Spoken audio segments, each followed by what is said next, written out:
tenido problemas con el Zoom, pero más bien que he superado. Buenas tardes, Estoy Licen. en La Paz, pero no estoy con el Wi-Fi, no estoy con Wi-Fi. Estoy con el celular porque estoy en otra casa. Buenas tardes, señorita. Muy buenas tardes, juventud. 13 estudiantes están creo que son 25 ustedes. Es bien recomendable que asistan a clases porque es fácil, se ayuda al ponderar las notas. El docente ve que ha participado, que ha pasado clases. Entonces, si ha sacado 50, se le pone 60, ¿no? Y para conseguir trabajo hay que presentar buenas notas, ¿no? Por ejemplo, si presentan un expediente con 51, 51, 51, entonces,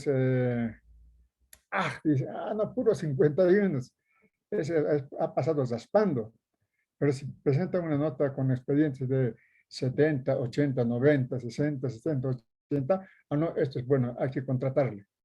Ahora, hay una especie de pensamiento generalizado de que, ¿para qué me voy a presentar si todo está ya cocinado? Eh, pero la experiencia que yo tengo como eh, jefe contratista de profesionales, siempre hay una brecha que se abre.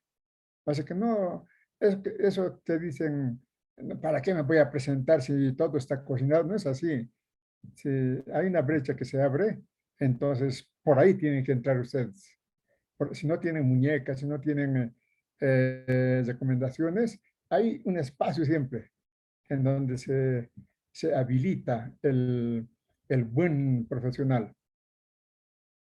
Ahora, si son puros 51, ni lo miran el expediente. ¿Qué tal? ¿Qué dicen ustedes? ¿Qué cuentan? ¿Qué novedades hay en la vida? Ustedes deben tener muchas novedades porque van a ser comunicadores sociales y tienen que estar al día con las noticias, ¿no? Al día con las noticias, con lo que pasa en el mundo, en la región, en el país, en la universidad, en el sistema universitario. Bueno, ¿qué opinan ustedes? Una pregunta les hago. ¿Ustedes quisieran que empiece las clases presenciales o todavía no? ¿Qué opinan ustedes? Juventud. Licen. Sí. Ivette, adelante. Sigue. Habla, Licen, yo habla. opino que sea ya presencial porque la mayoría de nuestras materias es para práctica.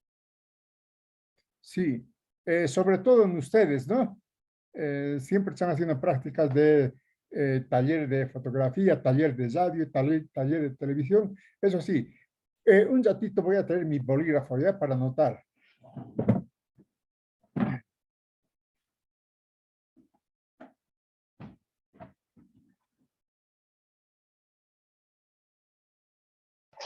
Sí, Licen, concuerdo. Buenas tardes, Licen, primeramente. Concuerdo con mi compañera. Sería pasar porque tenemos que ya hacer prácticas con mis compañeros. Sí, Emanuel también está con la misma idea que Ivette. Dicen, yo estoy en contra. Sí, a ver, tus argumentos. Podría haber más posibilidades de que aumente más casos, dicen. Y además no todos los compañeros nos encontramos aquí en lo que es en la ciudad de Yagua, en caso de que se dé las clases presenciales. Listen, Sí, Dani Denis, adelante. en ese caso, mira, a ver, cómo vamos a pensar sigue en el COVID cuando, cuando las escuelas están pasando clases ya y nosotros somos jóvenes?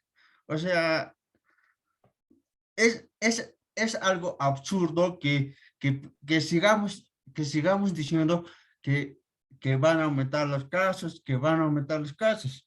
Ya, ya, yo creo que ya se ha visto que en la ciudad de Yayagua no hay tantos casos como antes.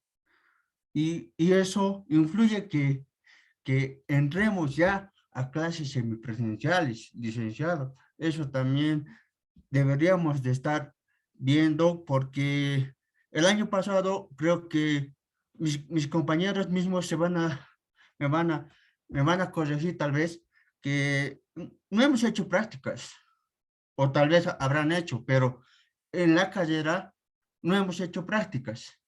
¿Por qué? Porque por el caso de los COVID, que los licenciados no querían y cosas así. Pero bueno, ahora yo creo que ya es harto que empecemos, ¿no? O sea, con las clases semipresenciales.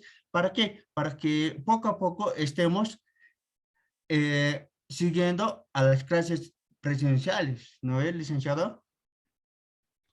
Muy bien, esa es tu opinión, ¿no? Eh, la mayoría piensa que sí, debería empezarse ya con las clases presenciales, eh, más que todo para hacer prácticas, ¿no? Eh, creo que fue Emanuel que dijo que no está de acuerdo, pero habría que esperar unos días, yo digo, porque se espera una quinta ola, ¿no? Según información de esta mañana del ministro de Salud, que si bien están bajando los contagios en varios departamentos, pero en La Paz, y no sé si es Cochabamba, está incrementando el número de casos. Se espera una quinta ola producto del carnaval, ¿no? Entonces, pienso que mm, tal vez seríamos prudentes porque el COVID no dice eres jovencito, eres niño, eres, ¿no?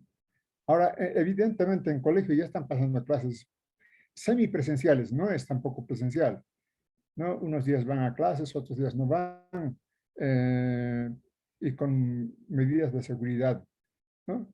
En Santa Cruz, dos colegios han suspendido las clases porque han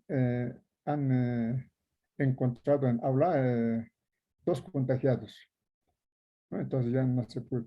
Pero con las medidas correspondientes, sí se puede, yo creo que empezaría con las clases presenciales. Em, a ver, Potosí, la Universidad Tomás Frías ha determinado desde hoy empezar con las clases presenciales. La Universidad Mayor de San Simón, la semana anterior empezó con las clases presenciales y las otras universidades están como nosotros, un poco esperando eh, que definitivamente la quinta ola pues ya no sea como la cuarta ola. Si viene la quinta, pues tendrá que ser muy reducido. El problema no es el COVID. El problema es de que cuando hay enfermos, no se sature el sistema de salud. Si se satura el sistema de salud, entonces, como dicen las propagandas del COVID, pueden morir personas que no, no podían morir. Si ellos eran fuertes, pero al no tener atención de primeros auxilios, entonces han, han muerto, ¿no? Entonces, no sé, pero yo creo que a más tardar, el próximo mes empezará ya las clases presenciales, a no ser que sea esta semana ya. yo no he recibido ninguna instrucción de parte de las autoridades para empezar con las clases presenciales. No hay todavía mm, ninguna orden al respecto. Ustedes también tienen que tener, cuando hay alguna orden de las autoridades, se difunde a nivel de estudiantes y de docentes, ¿no? Todavía no hay nada de eso. Esperaremos. Eh, claro, este año ya no va a ser todo virtual. De hecho, nosotros hemos presentado los horarios ya con clases virtuales al empezar y con clases semipresenciales el resto de los meses. Entonces, esta gestión ya no va a ser virtual completamente.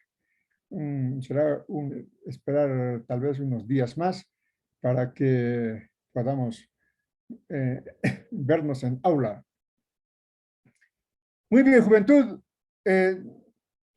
¿Alguna novedad para que puedan anotarse por participación en aula? Pueden ustedes ver por internet, por informativos, algo que les llame la atención para comentar, como para calentarnos y entrar a clases. Y vamos aquí a discutir sobre lo que ustedes consideren importante, ¿no? Por ejemplo, la novedad de la guerra de Rusia con Ucrania es de que Ucrania está haciendo retroceder al ejército ruso. Lo último que tenemos como información. Ahora también dicen que el ejército ruso se está armando otra vez para empezar con una ofensiva pero fuerte hasta tomar la capital. Bueno, así somos nosotros los humanos, ¿no?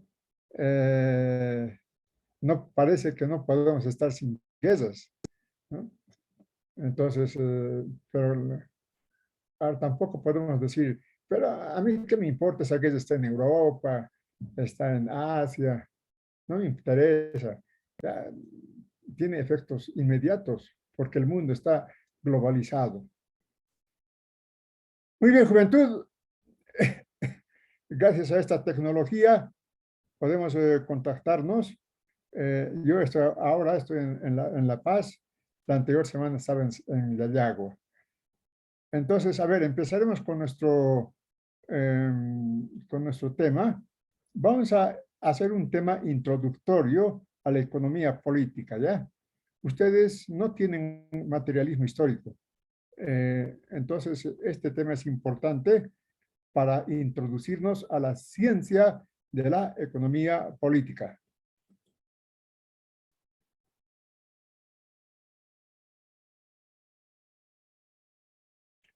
A ver,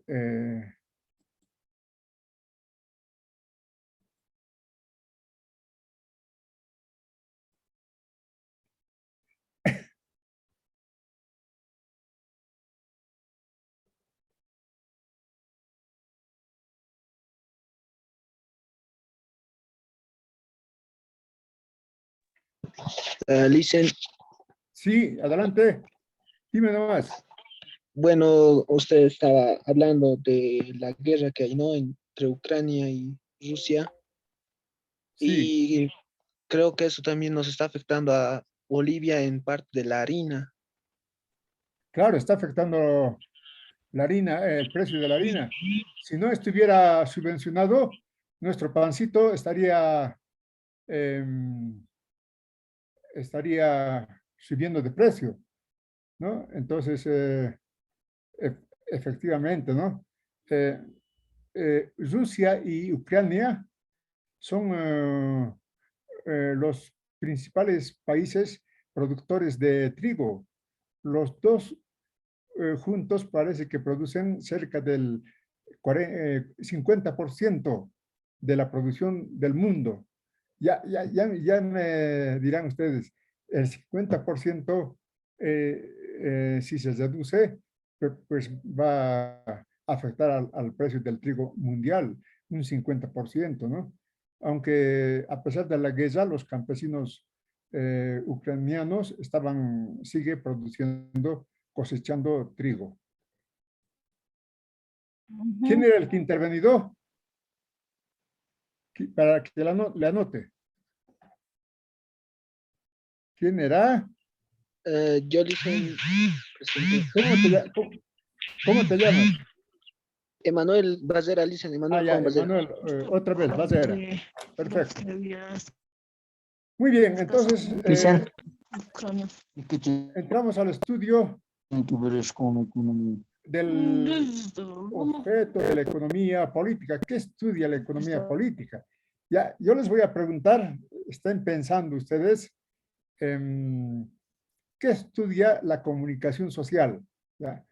Así como las matemáticas estudian la suma, la resta, la multiplicación y la división de números, ¿no? Incluso si son cálculos infinitesimales, igualito es suma y resta de números. Ese es el objeto de estudio de las matemáticas. El objeto de estudio de la anatomía, el cuerpo humano, ¿no? ¿Y cuál es el objeto de estudio de la comunicación social? ¿No? Eso les voy a preguntar cuando termine de explicar el objeto de estudio de la economía política. ¿Cuál es lo más importante en la vida del hombre y de la mujer? Eso han debido estudiar el año pasado en filosofía, ¿no? ¿Cuál es lo más importante en la vida de la sociedad? Lo más importante, ¿no?, es la producción. Si no producimos, no hay vida.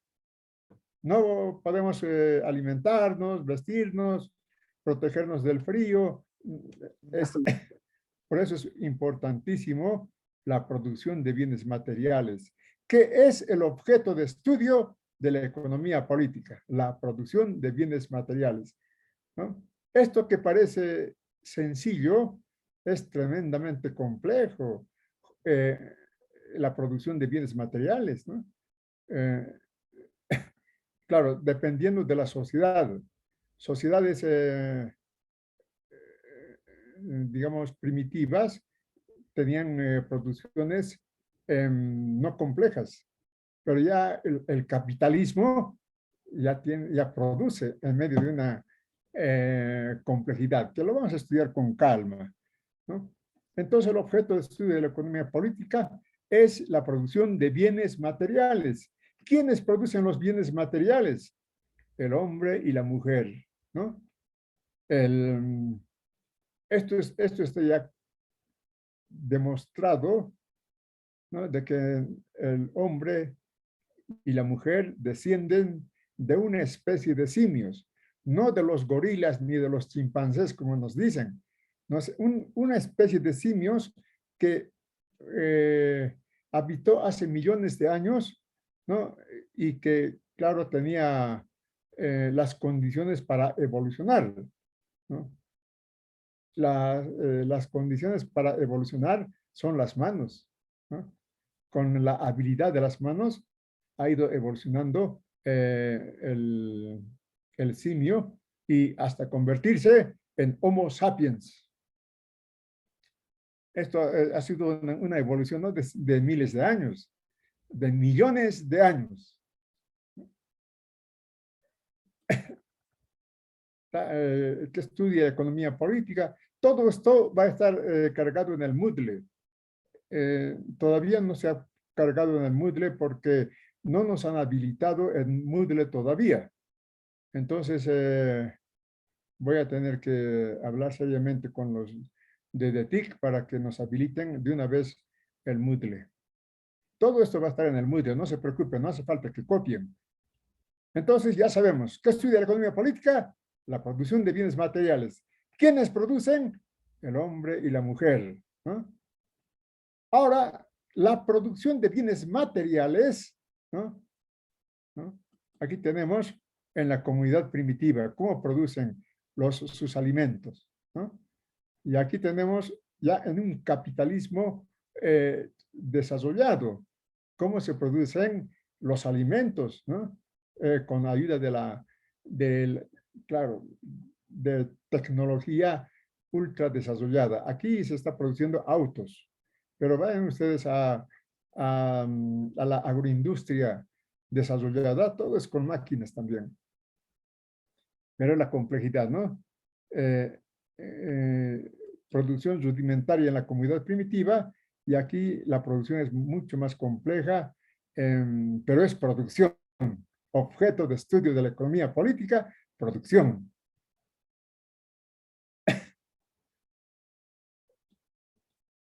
¿Y cuáles son los elementos del proceso de trabajo?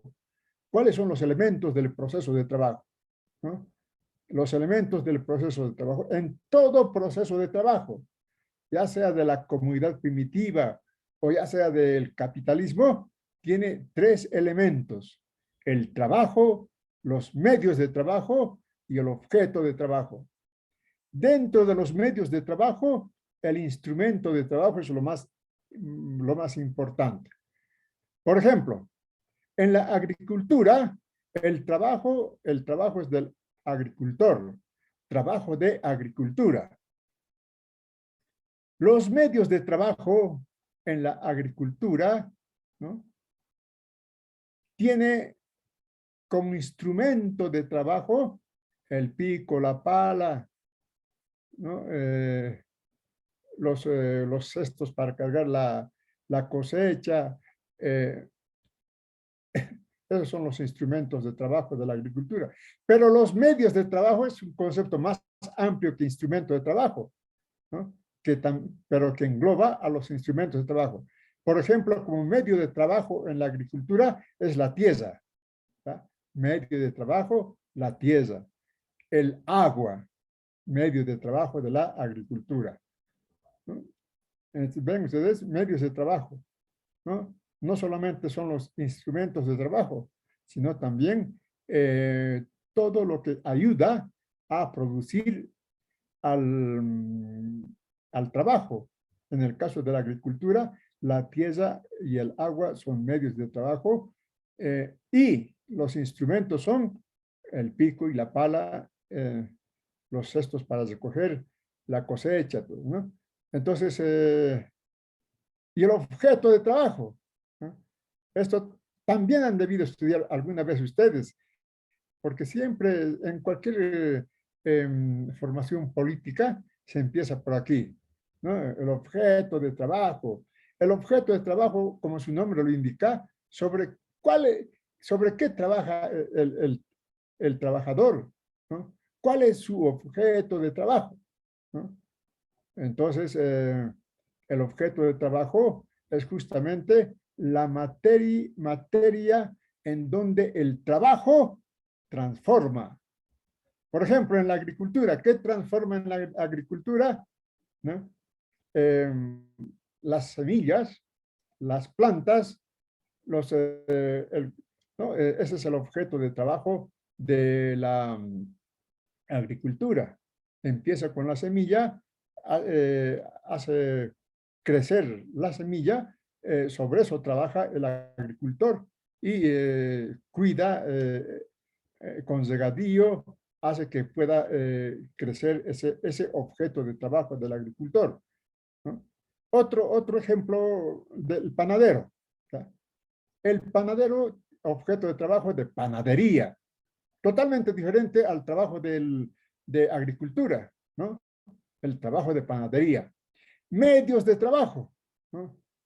El instrumento principal del panadero es el horno, ¿no? Las palas, las latas, las sobadoras, ¿no? Pero el principal es el horno, ¿no?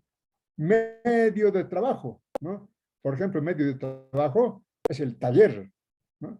El taller donde está instalado el horno. Los ambientes que tiene la panadería, ese es medio de trabajo. El instrumento de trabajo, vean la diferencia, que también es medio de trabajo, pero como instrumento es el objeto que ayuda al trabajador a elaborar el producto, ¿no? ¿Y cuál es el objeto de trabajo del panadero? Aquí es facilito.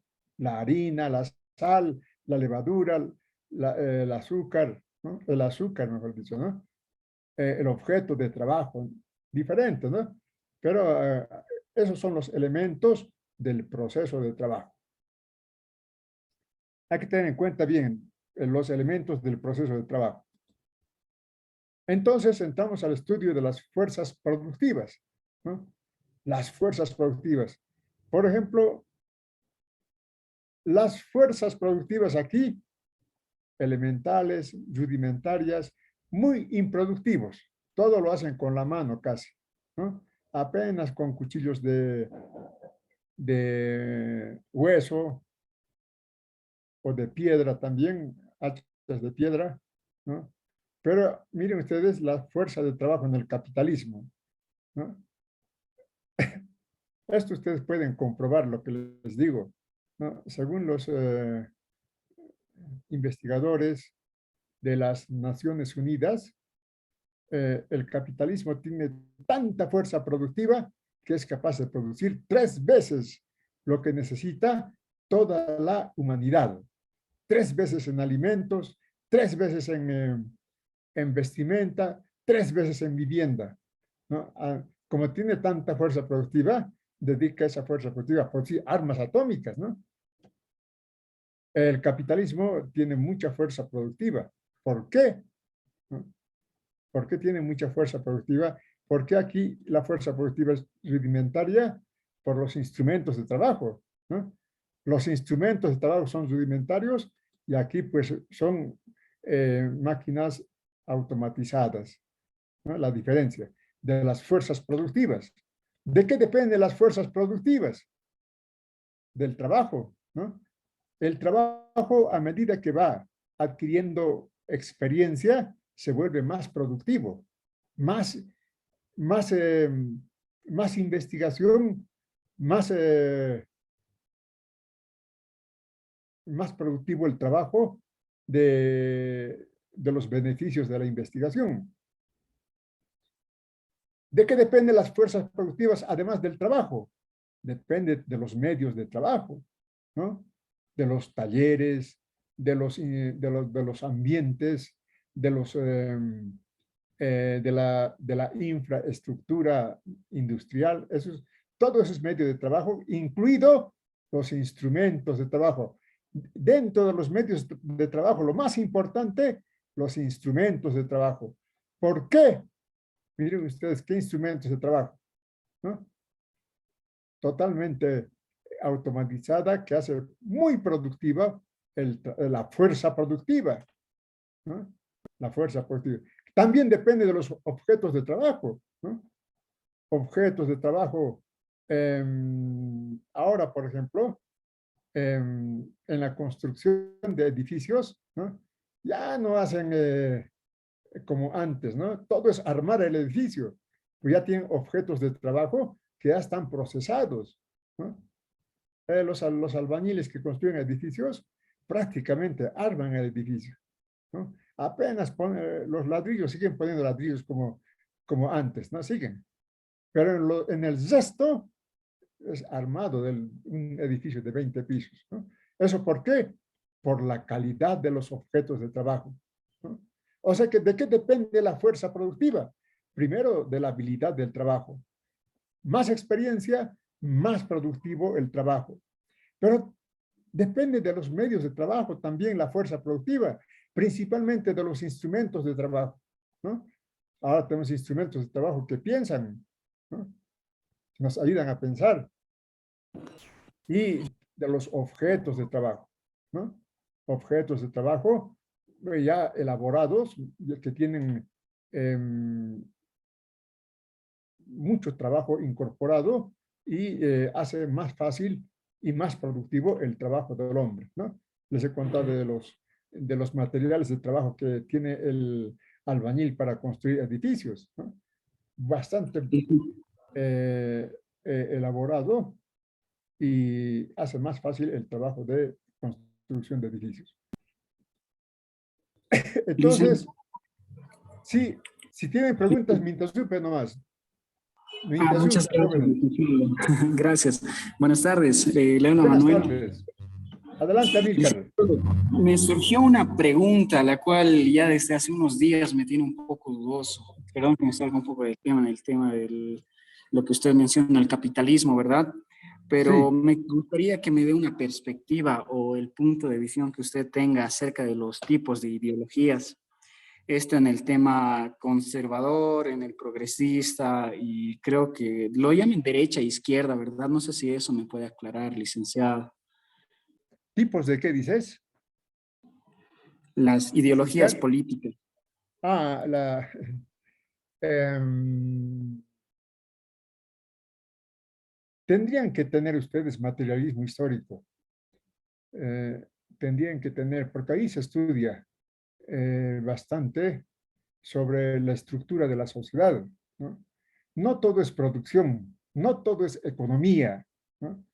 Aquí estamos estudiando economía, producción, el objeto de trabajo de la economía, el objeto de estudio de la economía política, la producción de bienes materiales, ¿no?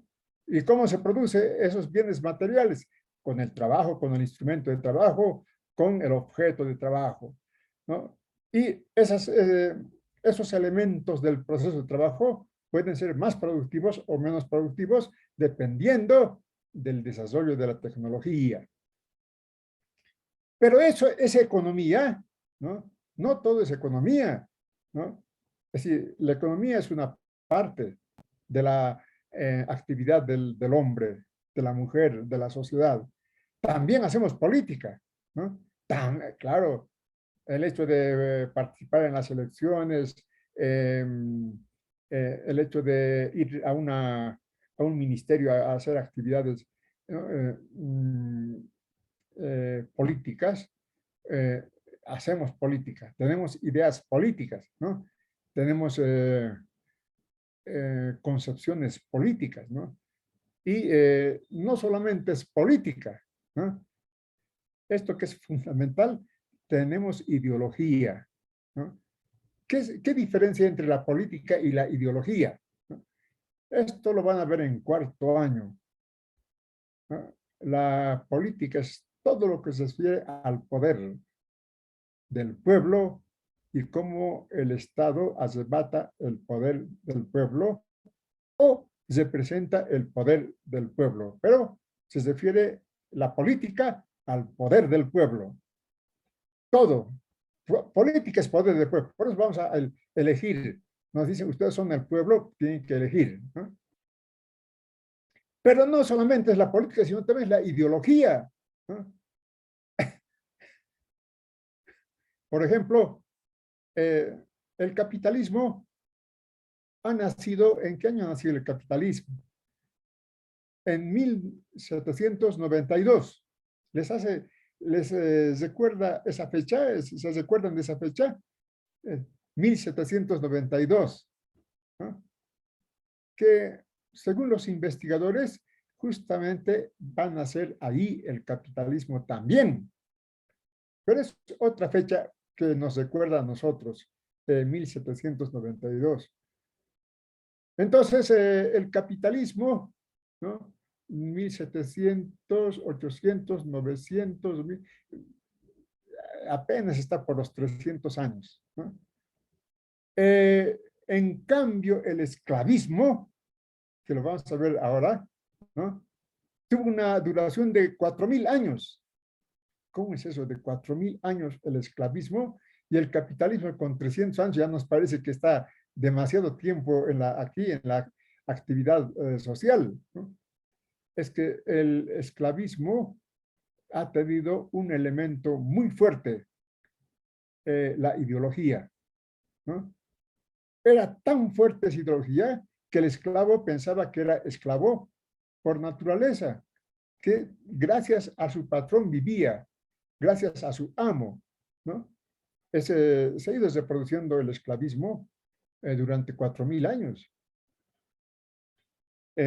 Entonces, la ideología es muy importante, ¿no?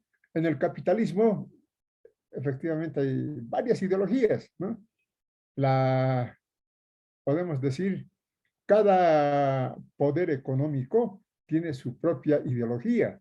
En conjunto, pues, por ejemplo, la burguesía, la burguesía industrial tiene su ideología liberal, ¿no? A ellos,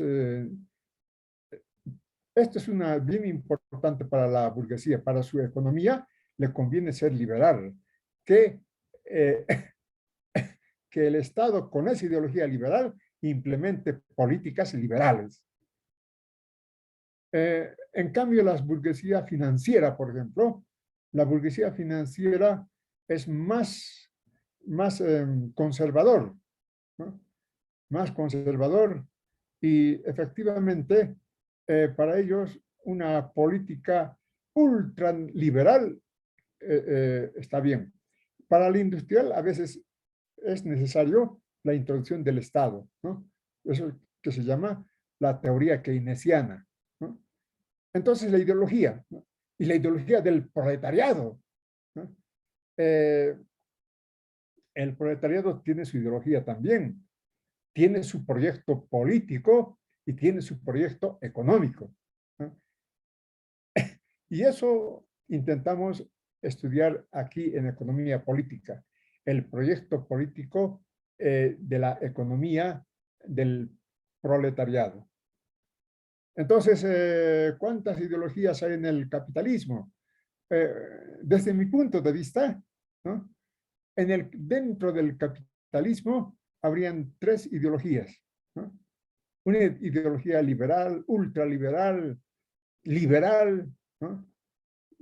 Prácticamente el capitalismo nace con el liberalismo, ¿no? Pero esa ideología tiene también otra ideología, ¿no? La intervención del Estado. El Estado debe intervenir en el capitalismo. El Estado no puede mirar nomás. El Estado tiene que corregir los errores del mercado, ¿no? Ese es otro punto de vista, otra ideología, ¿no? Dentro del capitalismo. Y podemos decir, dentro del capitalismo, pero para destruir al capitalismo o para mejorarlo sustancialmente, es la ideología del proletariado. En realidad es totalmente diferente. El proletariado y la burguesía son clases antagónicas. Lo vamos a ver con calma todo eso. ¿No? Entonces, respondiendo a Amílcar, ideología en el capitalismo, podemos decir que hay dos ideologías dentro de los capitalistas, el liberalismo y la intervención del Estado, ¿no? Que el Estado puede intervenir en la economía, ¿no? Esa es la ideología de intervención del Estado, como ahora en Bolivia, ¿no? En Bolivia la ideología imperante, dominante en Bolivia, es de que el Estado debe intervenir en la economía, ¿no? Por eso es que el Estado es muy fuerte en Bolivia, ¿no? Porque interviene prácticamente en todos los sectores principales de la economía. Entonces depende, ¿no? El liberalismo, por ejemplo, en este momento en Europa está muy de moda el liberalismo, ¿no? Amílcar, adelante. Licenciado, ¿usted se considera una persona capitalista? ¿Perdón? ¿Usted se considera una persona capitalista? Mira, yo tuve la suerte, como ustedes van a tener, yo me fui de jovencito, bueno, a Argentina, llegué a España y bueno, ahí me busqué la vida y estudié en la Universidad de Madrid, ¿no? Ahí es cuando estudiando, yo soy economista, estudiando la economía que me enseñaron, aprendí por mi cuenta la economía del capital, el capitalismo de Carlos Marx. Entonces, ¿por qué? Porque vi que la economía de los capitalistas prácticamente adolecían de de muchos fundamentos teóricos, ¿no? Por ejemplo, yo hasta ahora no me lo creo y no me lo voy a creer, que toda la estructura de la ciencia del capitalismo, desde el punto de vista de la burguesía, está determinado por ¿cómo se llama? Por la utilidad, ¿no? A partir de ese concepto, construyen todo un eh, podemos decir, una estructura científica, ¿no? La microeconomía, la macroeconomía, ¿no? Entonces la verdad es que yo me di cuenta que eso ¿no? ¿Y cuál es la ciencia que explica mejor la realidad económica, ¿no? Desde mi punto de vista, la que tiene la concepción del valor, no como utilidad, sino del valor como trabajo.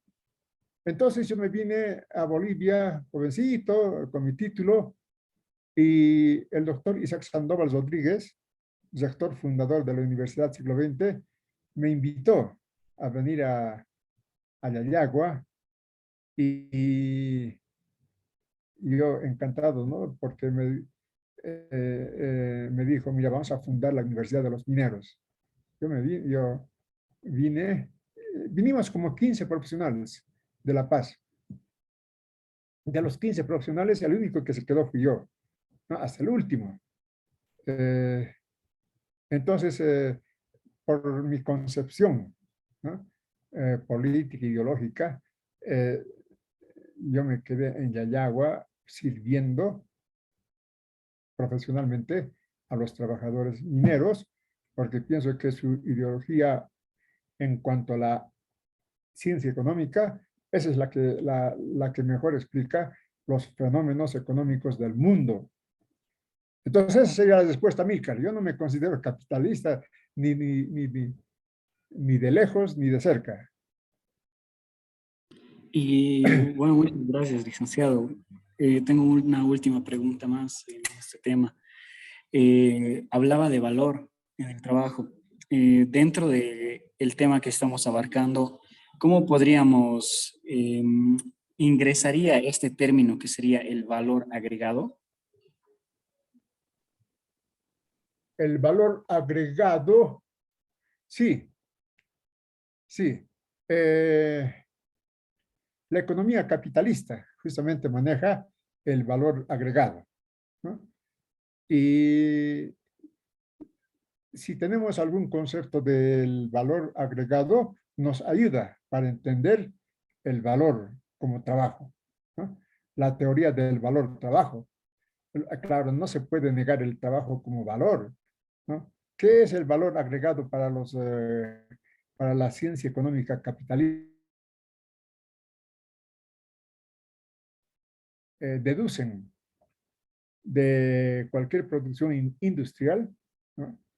El valor de las máquinas, el valor de las materias primas y el valor del trabajo, ¿no? Y al valor del trabajo le llaman valor agregado, ¿no? Porque se dan cuenta que las máquinas tienen valor como máquinas, las materias primas tienen valor como máquinas. ¿Quién le da el valor al producto? El trabajo.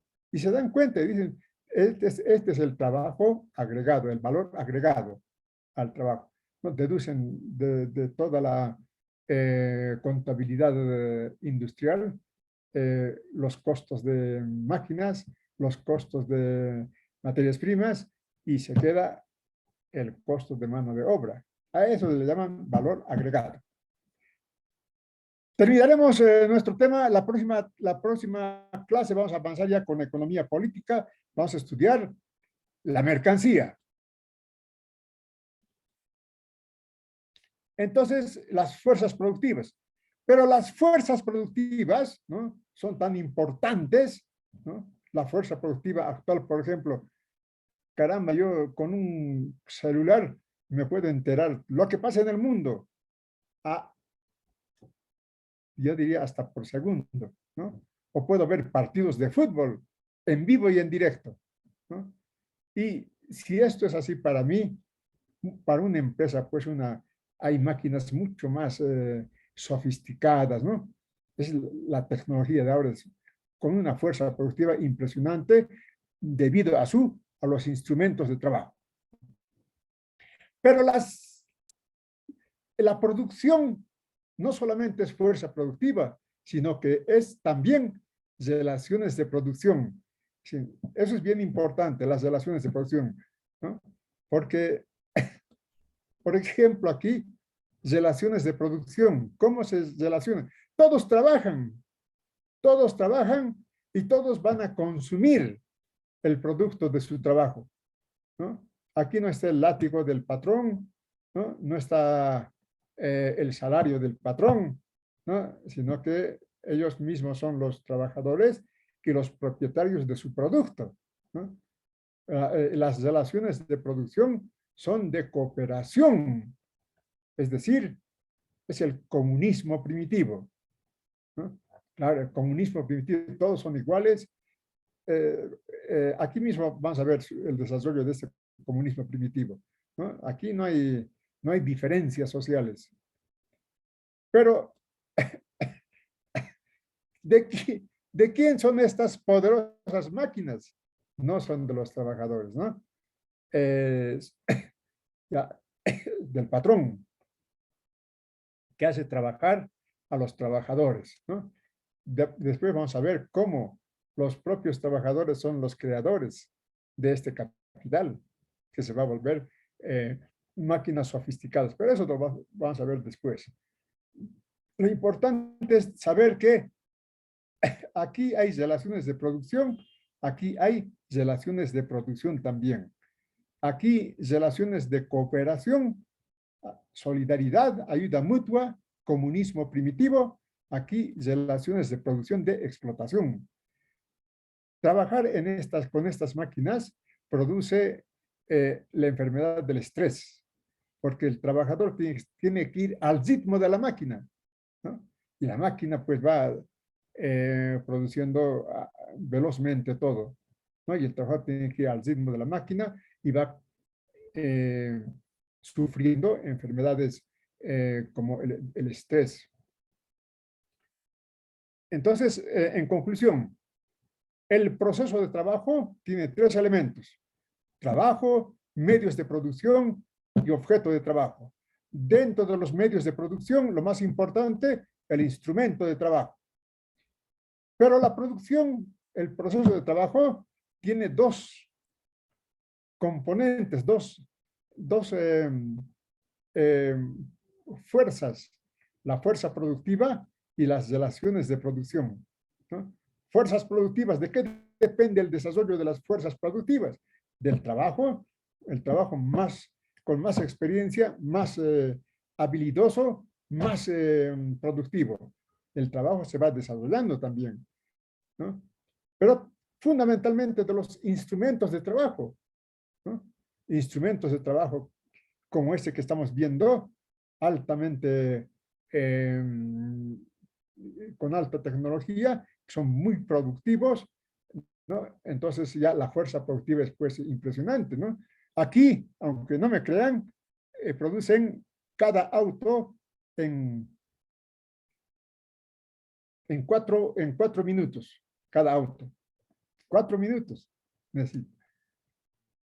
Claro, todo es ensamblar. Lo ensamblan en 4 minutos.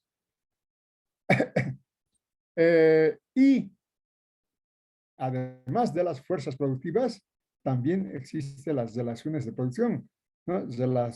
El hombre no solamente produce con fuerzas productivas, sino que también en medio de relaciones de producción. Ya esto ya está explicado. Las fuerzas productivas también. Y podemos ver aquí el proceso de producción con relaciones de producción de cooperación. Todo el mundo aquí se coopera, ¿no? Y ustedes dirán, pero esto ya ha pasado, ¿qué vamos a hacer? ¿No? hace miles de años, ¿no? En las comunidades andinas sigue habiendo relaciones de cooperación, ¿no? Ahora ustedes me llaman, pero bueno, podemos ir, existen, por ejemplo, en el oriente boliviano, ¿no? Ahí sí que es, ahí no hay distinción de clases sociales, ¿no? Las naciones originarias, ahí pues pescan, cazan lo que necesitan, pero en comunidad. Entonces, relaciones de cooperación, las fuerzas productivas, aquí el capitalismo con fuerzas productivas súper sofisticadas con instrumentos de trabajo, objetos de trabajo y, por supuesto, el trabajo del hombre. Relaciones de producción, hemos visto, ¿no? Ahora esto, miren, hemos visto tres cosas hasta ahora, importantísimas. ¿Cuáles son esas tres cosas? Primero, el objeto de trabajo, ¿no? El objeto de trabajo. ¿Qué estudia? Perdón, el objeto de estudio de la economía política. ¿Qué estudia la economía política? La producción de bienes materiales. Ese es el objeto de estudio de la economía política, la producción de bienes materiales. Y dentro de la producción, ¿no? Vemos que hay tres elementos centrales. El trabajo, el primer elemento, el trabajo. Sin trabajo no hay nada. El medio de trabajo, el instrumento que le ayuda a producir, ¿no? Y el objeto de trabajo, sobre qué trabaja el hombre o la mujer. Ese es el segundo. Y tercero, hemos aprendido que la producción se realiza, se desarrolla con la fuerza productiva, ¿no? ¿Cuál es el elemento que hace desarrollar la fuerza productiva? El instrumento de trabajo, fundamentalmente el instrumento de trabajo. El trabajo también se desarrolla con la experiencia. Los objetos de trabajo también se desarrollan, ¿no? Pero la fuerza productiva principal, el instrumento de trabajo, que hace inclusive más productivo el trabajo. Pero la producción se realiza en medio de relaciones, ¿no? Hemos visto relaciones de cooperación, relaciones de comunismo primitivo y hemos visto relaciones capitalistas de producción, ¿no? Entonces, ahora entramos al estudio de los modos de producción. Con todo esto, lo que deseo que ustedes entiendan es de que el capitalismo es una fase del desarrollo humano. No es como nos dicen, capitalismo siempre ha habido, el mono era ya capitalista, cuando ha tenido su piedra y su palo, ya era capitalista, ¿no? No es así, ¿no? Sino que el capitalismo es una fase que tiene su inicio en 1792, ¿no? Y les voy a preguntar, ¿no? A ver, ¿a qué me refiero? Esa fecha, ¿qué nos dice? ¿No? Además de que el capitalismo va a empezar a nacer en esa fecha. Estudiamos rápidamente los modos de producción. Esto se estudia todo el año, pero nuestro objeto de estudio no es el materialismo histórico, sino solamente ver elementos centrales de toda esta introducción a la economía política, modos precapitalistas. Tenemos aquí modos precapitalistas, la comunidad primitiva, ¿no? Esto ya, ustedes me dirían, pero licenciado, esto ya ha pasado hace miles de años. ¿Por qué nos viene aquí con comunidad primitiva? Vayan ustedes al oriente boliviano, van a encontrar comunidades primitivas. O a África, Asia, hay todavía comunidades primitivas, ¿no? Que viven de la caza, de la pesca, en medio del comunismo primitivo. Ahí no hay, eso está muy estudiado y claro, nosotros hemos estudiado también comunidades primitivas que ya han desaparecido, pero se ha llegado a estudiar. Vamos a ver qué. si ya está, aquí está. La comida primitiva, ustedes ya van a ver. Un poco respondiendo a Emanuel, que creo que era, ¿no?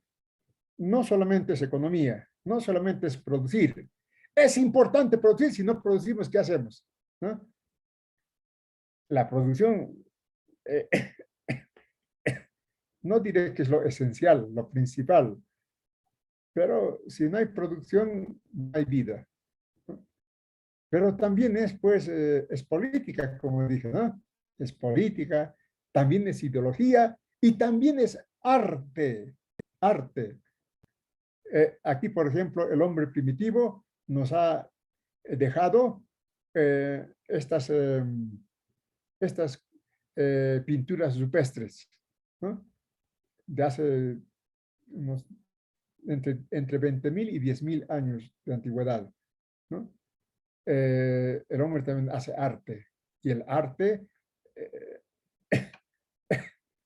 eh, es un factor de desarrollo del arte y es una demostración del desarrollo, ¿no?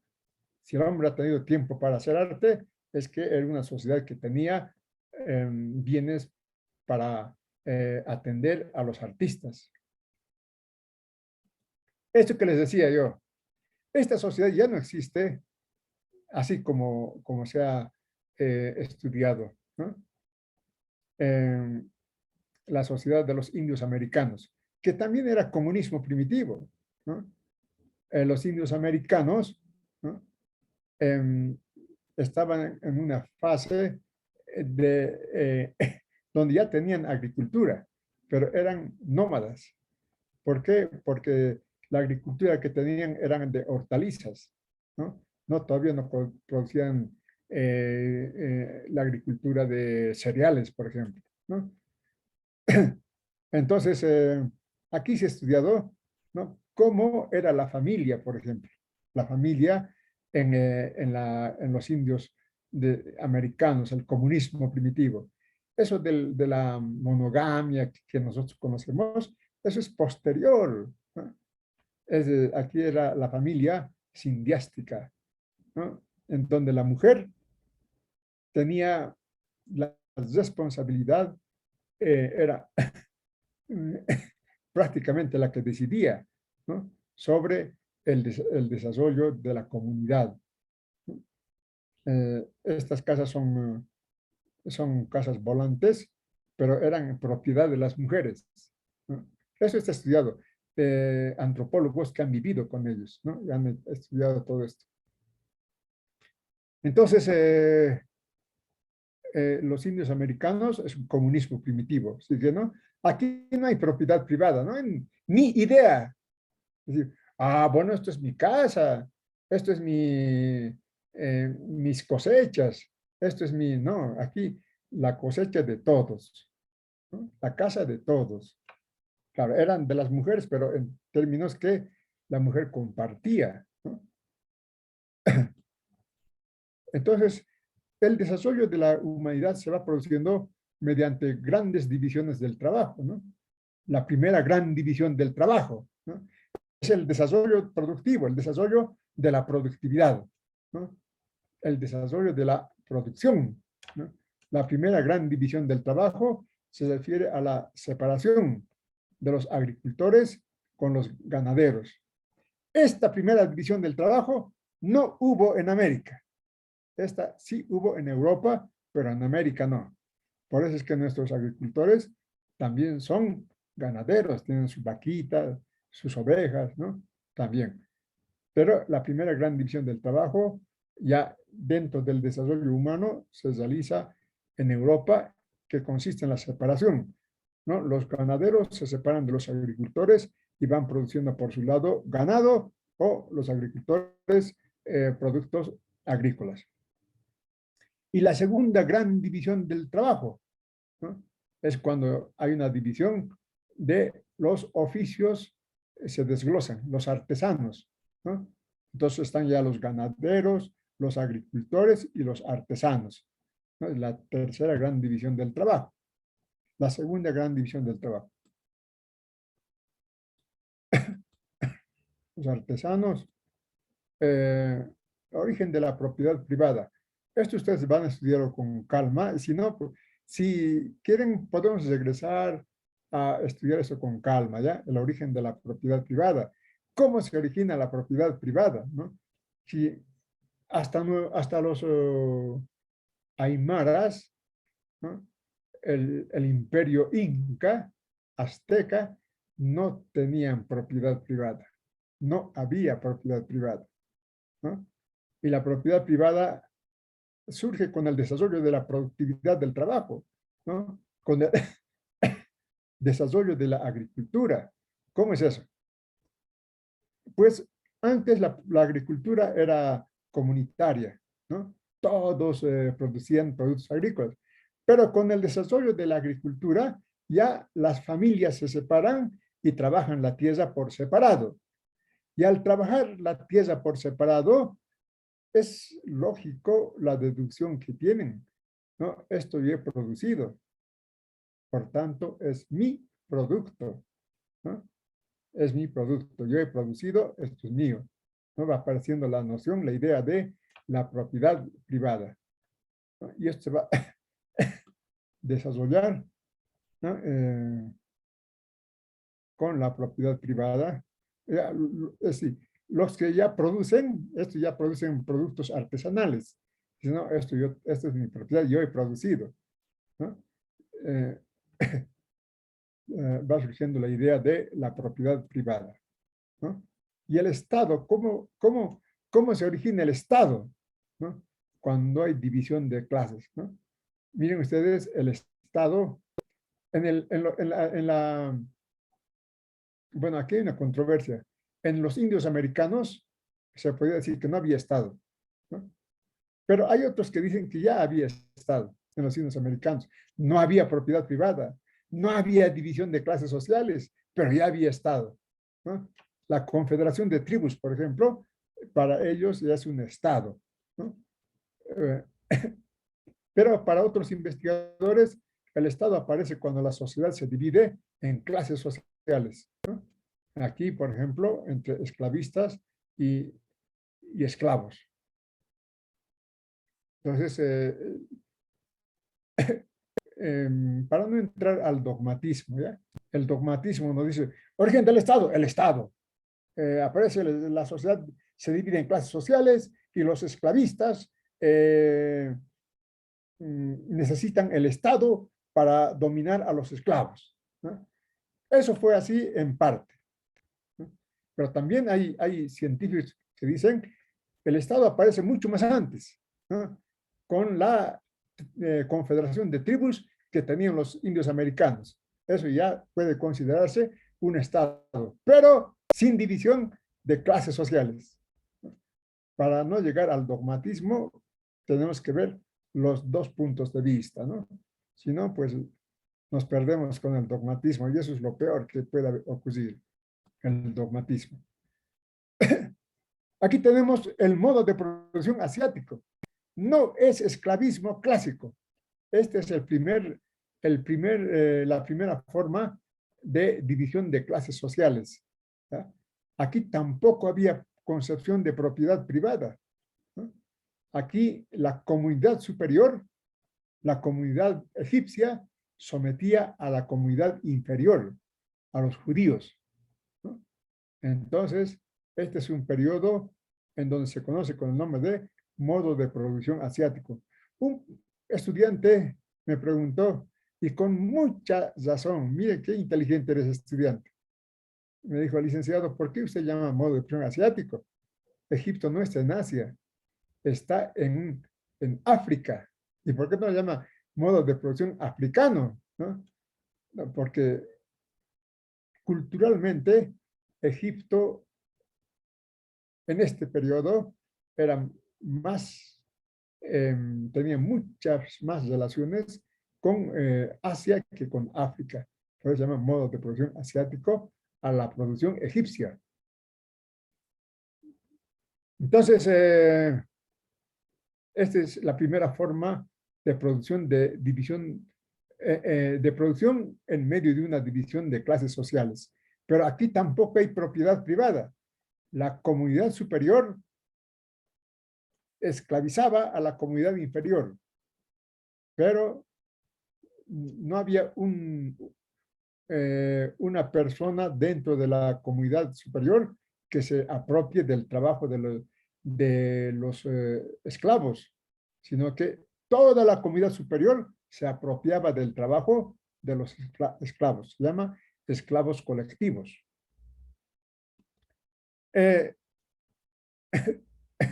Aquí está en detalle el estudio del modo de producción asiático, su pirámide social, ¿no? El faraón está en la cúspide de la pirámide social y los esclavos en la base de la pirámide social.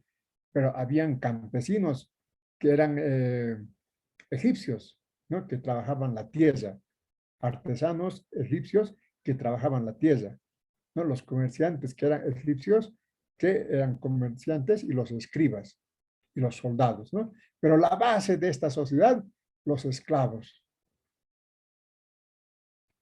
que no eran egipcios, ¿no? Eran esclavos de otras nacionalidades.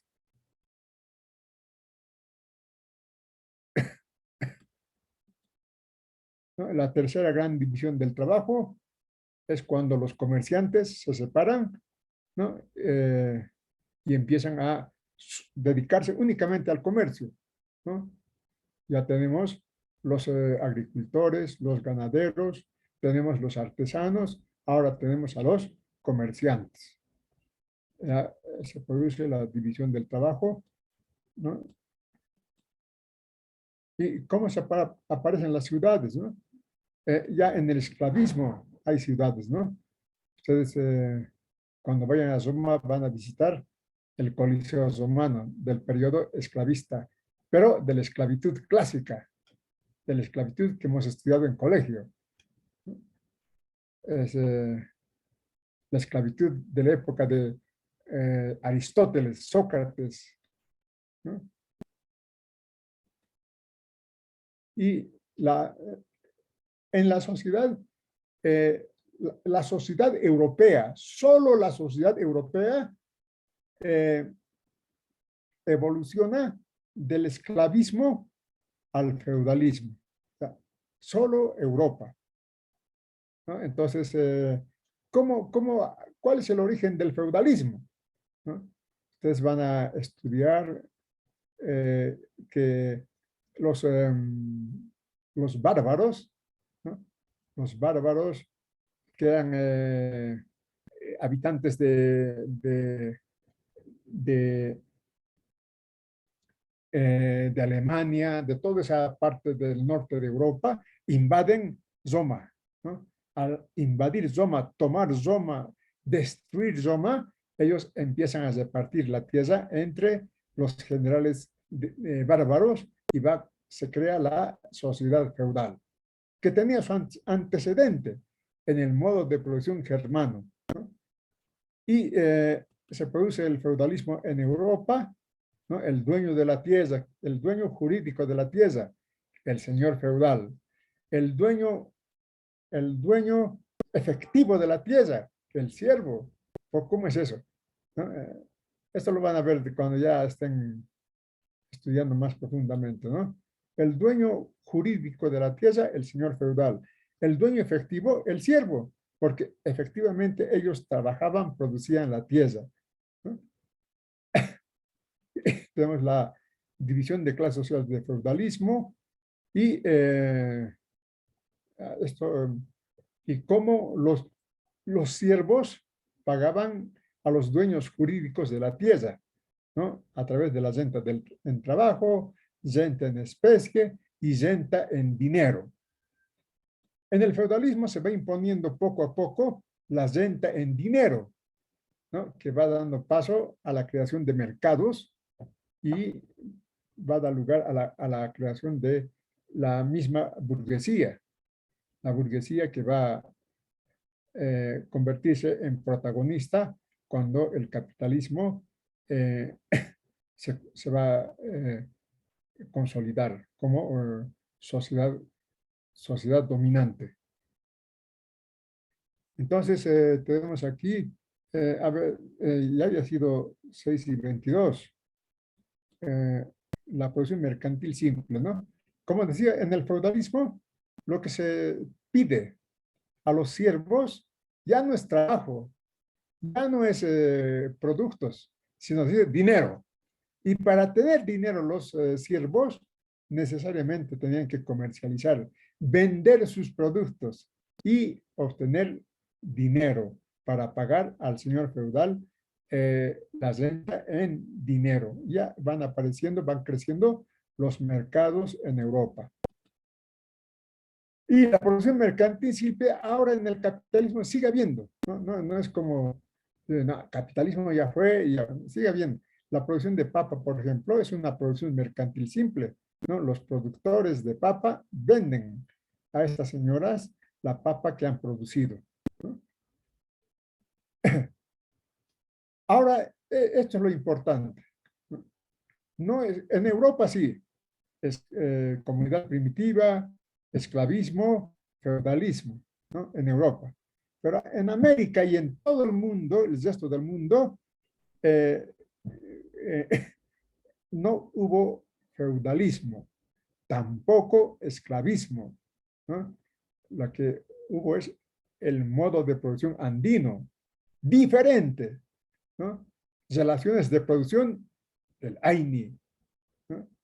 La Minca, y relaciones comunitarias, ¿no?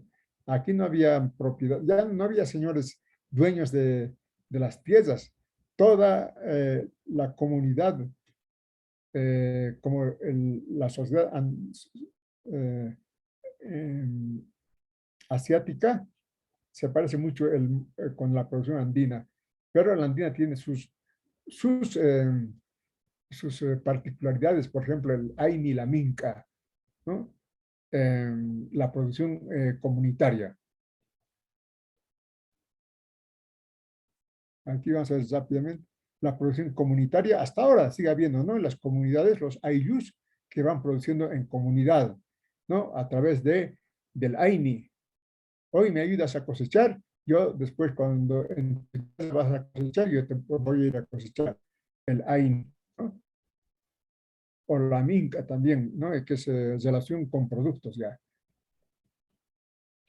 Producción comunitaria, esto es herencia del modo de producción andino que seguimos todavía. No es como decir, no es un desarrollo lineal, eso quiero que sepan. No hay un desarrollo lineal, el desarrollo es complejo, es combinado, ¿no? Y la tecnología del modo andino, las famosas tezazas, ¿no?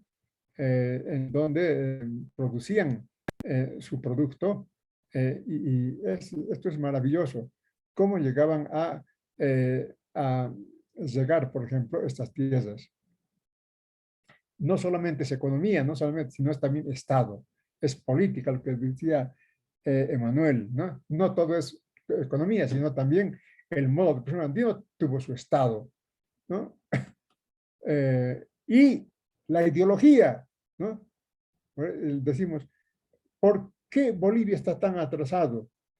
Porque Bolivia tiene en su cabeza la colonia, ¿no? Piensa con el idioma del colonizador, ¿no? Y tiene su religión del colonizador. Nosotros teníamos nuestros propios sacerdotes andinos, ¿no? Que nada que ver con los españoles. Teníamos economía, Estado, ideología, religión. Esa era ¿no? Es una maravilla. Si no conocen, les invito a viajar a Machu Picchu. Tienen que conocer este Machu Picchu, ustedes. Los modos de producción antes de que lleguen los españoles, nada que ver con el esclavismo, nada que ver con el feudalismo. Aquí es modo de producción de los mayas, ¿no? O de los aztecas, o de los incas, ¿no? Diferente, nada que ver con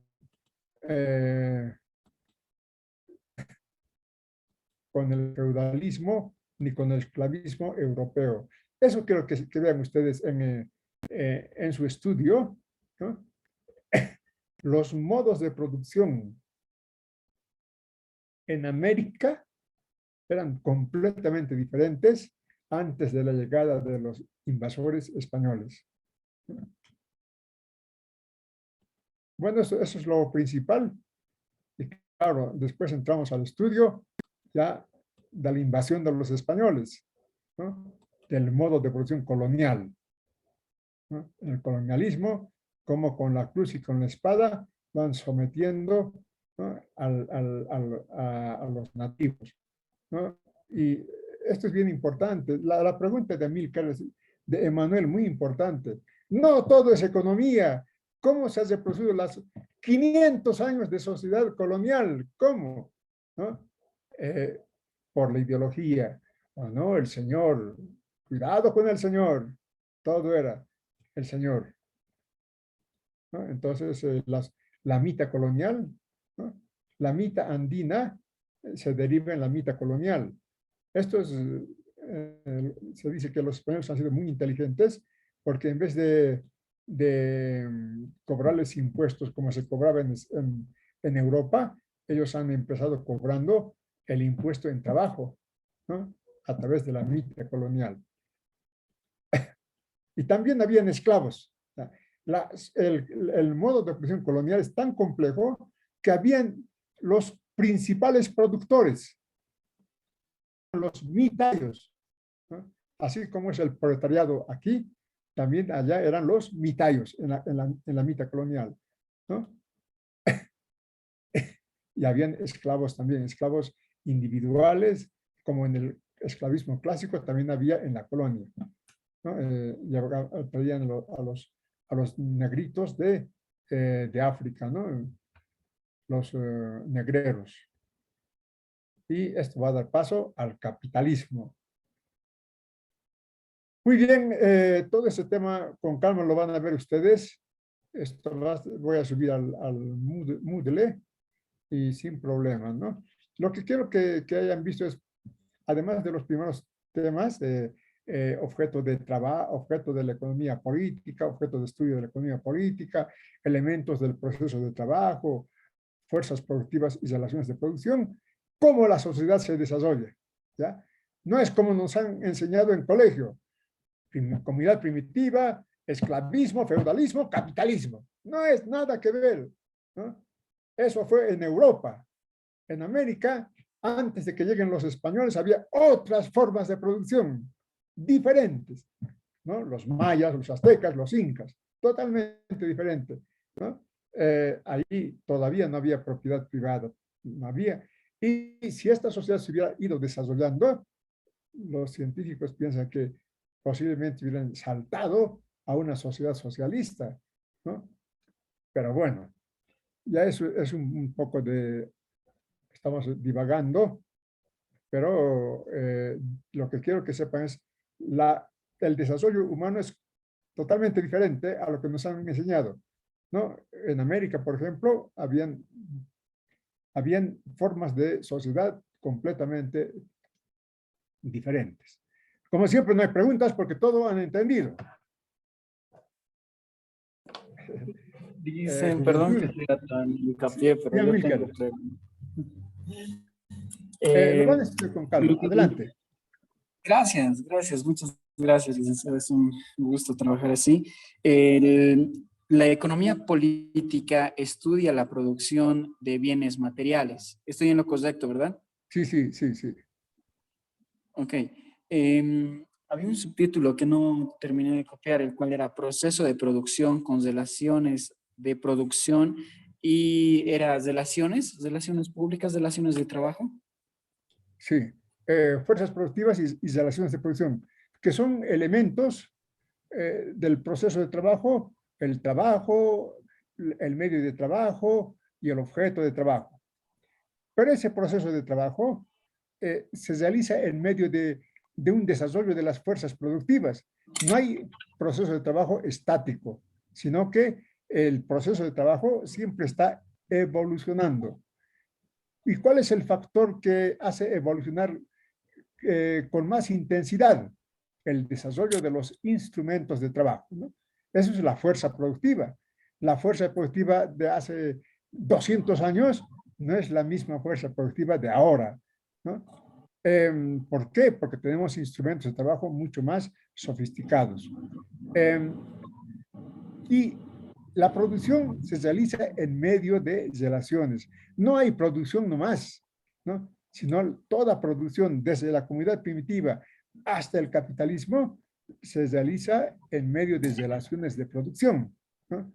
Entonces, nosotros vamos a ver ya a partir de la próxima clase cómo las relaciones de producción en el capitalismo va creando la división de la sociedad en clases sociales y cómo va reproduciendo. Eso es lo más importante. Cómo se va reproduciendo esa división de las clases sociales, ¿no? Eso, vamos a ver, un año de estudio tenemos al capitalismo. Vamos a estudiar el capitalismo. Y esto que hemos estudiado ahora es muy importante, pero lo que quiero que esté bien establecido es de que el desarrollo no es lineal. El desarrollo humano es compleja, ¿no? Por eso, miren ustedes, el capitalismo estaba convirtiéndose en socialismo, ¿no? El socialismo soviético, el socialismo de Europa del Este, pero ha sufrido un retroceso, ¿no? Así que no es un desarrollo lineal. La humanidad va desarrollándose en medio de conflictos, en medio de avances y retrocesos. Así es, juventud. Muchas gracias. Ya está bien, Amílcar. Tengo que ser muy, con ustedes tengo que ser muy buen docente, porque economía política para ustedes es muy importante. Un comunicador social tiene que dominar economía política. De hecho, en cualquier universidad, economía política, ustedes tienen 4 horas en cualquier universidad. Me pregunten en la UMSA, en Cochabamba, la carrera de comunicación social tiene economía política 4 horas. Nosotros tenemos 2 nomás, pero vamos a aprovechar esos 2 para que ustedes puedan profundizar con la economía política. Listo, juventud. Ya son 6:30, nosotros hemos pasado 4 minutos. Si no hay más preguntas, vamos a dar por finalizado la Le hice clase. una pregunta. Adelante, Última Edson. pregunta. Le dicen, ¿qué es ser un capitalista? Esa es mi pregunta, le dicen. ¿Qué es ser un capitalista? Le dicen. Bueno, a ver, ¿cómo te pongo el ejemplo de Enrique Dussel? Dice, en el mercado, que es el mundo de la libertad, el mercado es el mundo de la libertad. Todos son iguales en el mercado, compradores y vendedores. Todos son iguales en el mercado. Se encuentra el comprador de una mercancía especial y se encuentra con el vendedor de esa mercancía especial, ¿no? El comprador de esa mercancía especial es el capitalista, es el burgués, ¿no? Ese que compra fuerza de trabajo es capitalista. Y el que vende fuerza de trabajo es el trabajador, el obrero, ¿no? ¿Por qué compra fuerza de trabajo? Porque tiene recursos para comprar fuerza de trabajo. ¿Y por qué vende fuerza de trabajo? Porque no tiene nada más que su fuerza de trabajo para vender, ¿no? Entonces se encuentran en ese mundo de la libertad 2 clases antagónicas ya, el comprador y el vendedor. ¿Y quién es el comprador? Ese es el capitalista, ¿no? Que le va a llevar al obrero a la fábrica para consumir el trabajo del obrero, ¿no? El capitalista es eso. es así, ¿no? ¿Quién es el capitalista? El que compra fuerza de trabajo. Ese es el capitalista, en esencia, ¿no? Pero hay capitalistas que no compran fuerza de trabajo, ¿no? Por ejemplo, los comerciantes. Los comerciantes son capitalistas también, pero ellos obtienen ganancias de la producción industrial, ¿no? Y vamos a estudiar con calma. ¿Cuál es la fuente de la ganancia comercial? ¿No? Como lo que nos dicen, es que yo me compro baratito y vendo en carito. Es nada. Es en la fábrica donde se ha creado la ganancia industrial y la ganancia comercial, ¿no? Y los banqueros en realidad tampoco compran fuerza de trabajo para consumirla, sino compran empleados, ¿no? Los empleados de banco no crean productos, no son, no, trabajan en la transacción de dinero. Entonces, pero el verdadero capitalista es el que compra fuerza de trabajo. Los otros capitalistas van a beneficiarse de la producción industrial. Sería la respuesta a Edson. Muy bien, muchas gracias, juventud. Nos vemos la próxima clase y si hay más preguntas, la próxima clase vengan con sus preguntas. Para eso está el docente, para que ustedes preguntan y tengan satisfacción con las respuestas. Chao, hasta luego. Chao, hasta luego, juventud. Hasta luego, Licen. Chao, hasta luego. Hasta luego, licenciado. Chao, Denis. Chao, Edson. Chao. Hasta luego, compañeros. Chao, Zut. Hasta luego, Lice. Chao, chao, Emir.